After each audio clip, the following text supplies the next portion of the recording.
Traffic is almost always congested in LA, and Mayor Antonio Villaraigosa is set to address Town Hall Los Angeles in just a few minutes, right here inside the downtown Marriott.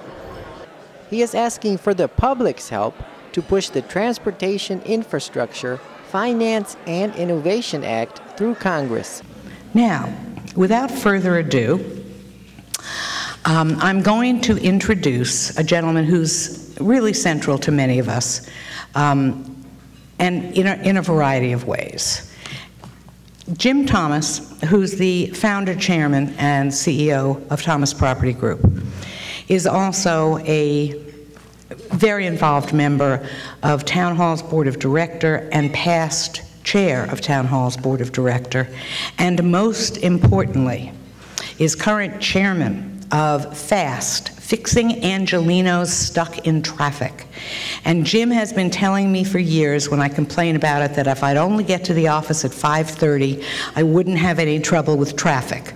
So I would like to present to you Jim Thomas.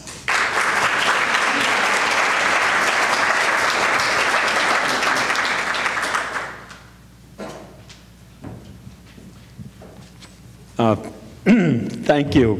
Good afternoon. It's a great honor to introduce our Mayor Villaraigosa. The subject today is one that's very important to our community, transportation in Los Angeles, creating jobs, cultivating sustainability, and changing attitudes. I'm personally aware of the mayor's dedication to these matters. The mayor has been a strong proponent and extremely helpful to our firm on two major projects that we have in Los Angeles, the Wilshire Grand project and the MTA project at Lancashire. The mayor has been one big supporter in time after time, dealing with issues that have come up. These projects really fit into today's subject. They are projects that are built over subways, so it deals with the traffic situation. They're all green, so they deal with sustainability. And importantly, these projects will create tens of thousands of jobs. So we are very grateful to the mayor for all his support on these projects. And it's not just limited to our projects. I know that the mayor is going citywide, and you have a major project, you have a mayor who will pitch in and try to make that project feasible and go. And I can tell you that has not always been the case in Los Angeles. So we're very lucky to have this mayor. As John pointed out, I'm also chairman of FAST. And what we're focused on at FAST is projects that can be completed in the next 2 to 5 years without major capital expenditures. Now, the mayor, in addition to being very helpful to FAST in achieving these goals, is also focused on very major transportation projects, and I'm sure he'll talk about them, that will change the face of this city. Projects such as subway to the sea, light rail to the west side, and so on, and I don't want to steal too much of your thunder. But he realizes also that with these major projects, we still have to concentrate on the smaller things.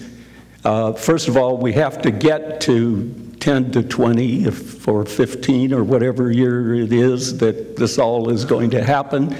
But thereafter, we will continue to have to deal with these problems. So we're very fortunate to have a mayor who not only talks about the subject matter today, but is out there on a day-to-day basis making these things happen.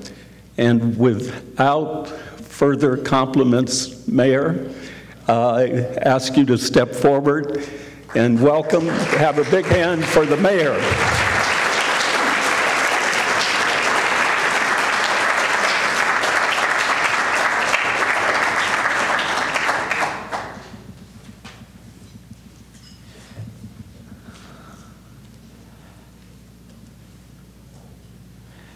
Thank you, Jim, for that, the extraordinary generosity of your introduction. Thank you for being one of those Angelenos that believes in the city's future. It's been a big part of its past and a giant in its present.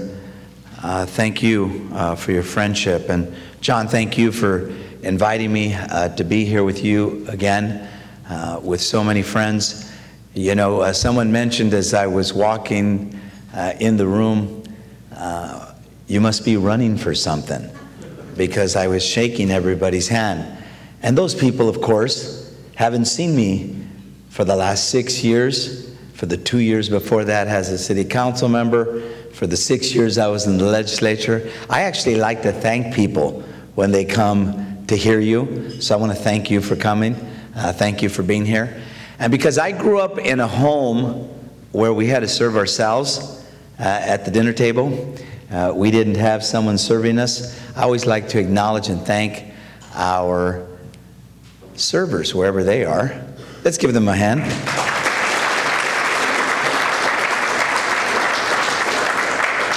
Again, John, thank you for the invitation to speak today.